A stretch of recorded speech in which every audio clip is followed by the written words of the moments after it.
Bismillahirrahmanirrahim. Assalamualaikum warahmatullahi wabarakatuh. Izin memperkenalkan diri, nama saya Rahmi Octavia Maudinato. Saya berasal dari program studi statistika FMIPA Universitas Islam Bandung. Pada kesempatan kali ini saya akan mempresentasikan hasil jurnal saya yang berjudul Aplikasi Model Indeks Tunggal dalam Pembentukan Portofolio Optimal pada Data Harga Saham Indeks IDX 30 di Bursa Efek Indonesia. Studi kasus periode September 2014 sampai dengan Januari 2021. Pendahuluan. Latar belakang.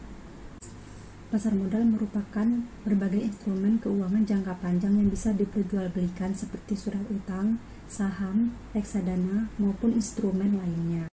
Adapun identifikasi masalah yang dapat diambil dari latar belakang merupakan seberapa besar tingkat proporsi dana yang terdapat dari masing-masing saham yang dapat membentuk model indeks tunggal portofolio optimal, serta tingkat keuntungan pada indeks IDX 30 di BEI. Tinjauan pustaka. Pasar modal merupakan sebagai kegiatan yang bersangkutan dengan penawaran umum dan perdagangan efek. Investasi merupakan komitmen atas sejumlah dana atau sumber daya lainnya dilakukan pada saat ini. Teori portofolio merupakan kumpulan investasi yang dimiliki oleh institusi ataupun perorangan. Indeks saham merupakan ukuran statistik yang mencerminkan keseluruhan pergerakan harga atas kumpulan saham yang dipilih berdasarkan kriteria dan metodologi tertentu. Pembentukan portofolio optimal dengan model indeks tunggal secara berurutan dengan langkah-langkah sebagai berikut. Adapun hasil dan pembahasan yang didapat pada jurnal kali ini yaitu pembentukan portofolio optimal dengan model indeks tunggal, realized return dan expected return masing-masing saham, yang dapat diambil yang tertinggi pada saham INKP sebesar 3,5933 dan keuntungan terendah berada pada saham PGAS sebesar minus 0,6460.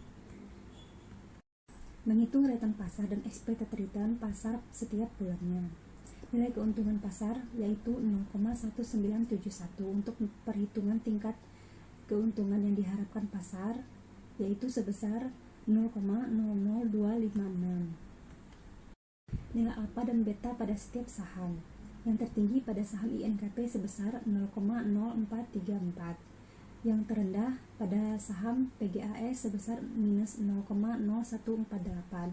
Untuk saham yang memiliki nilai tertinggi pada beta yaitu saham PGAS sebesar 2,411, dan yang terendah nilai beta yaitu saham UNVR sebesar 0,4236. Nilai tingkat keuntungan yang diharapkan dengan return aset bebas risiko masing-masing saham, sehingga dari indeks IDX 30 untuk 30 saham yang termasuk analisis selanjutnya yaitu menjadi 18 saham. Menghitung akses return terhadap beta.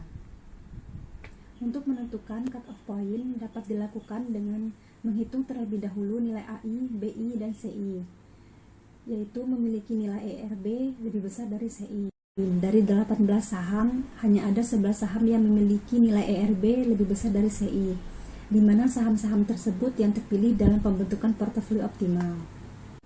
Perhitungan proporsi dana masing-masing saham. Proporsi dana masing-masing saham yang terbesar nilai dari saham BBCA sebesar 30,03%,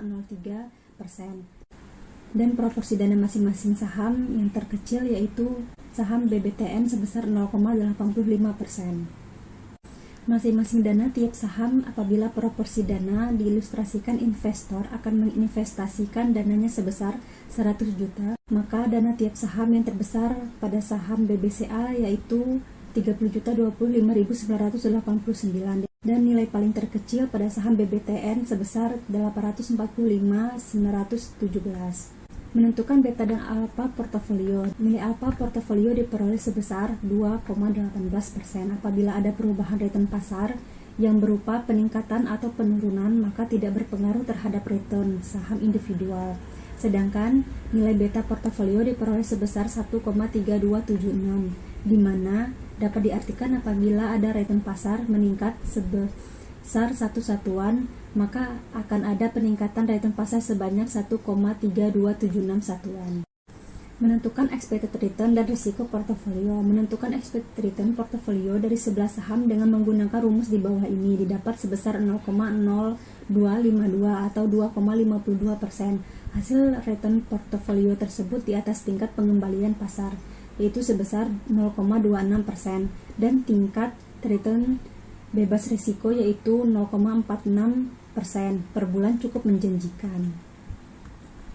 Setelah menentukan expected return portofolio pada saham, selanjutnya menghitung risiko portofolio menggunakan rumus di bawah ini. Didapat risiko portofolio saham sebesar 1,86%. Dari saham pilihan tersebut diharapkan memiliki tingkat pengembalian sebesar 0,26%, dan risiko yang harus dihadapi dari hasil berinvestasi pada portofolio yaitu sebesar 1,86%. Risiko yang diperoleh setelah pembentukan portofolio optimal ini lebih kecil dibandingkan dengan berinvestasi dengan saham individual. Maka dari itu kesimpulan yang bisa diambil pada jurnal kali ini yaitu besarnya tingkat proporsi dana masing-masing saham berurutan yaitu BBCA sebesar 30.025.989 serta tingkat keuntungan yang diharapkan expected return portofolio sebesar 2,52%. Sekian yang dapat saya jabarkan dari jurnal saya. Apabila ada kekurangan, mohon maaf. Terima kasih. Wassalamualaikum warahmatullahi wabarakatuh.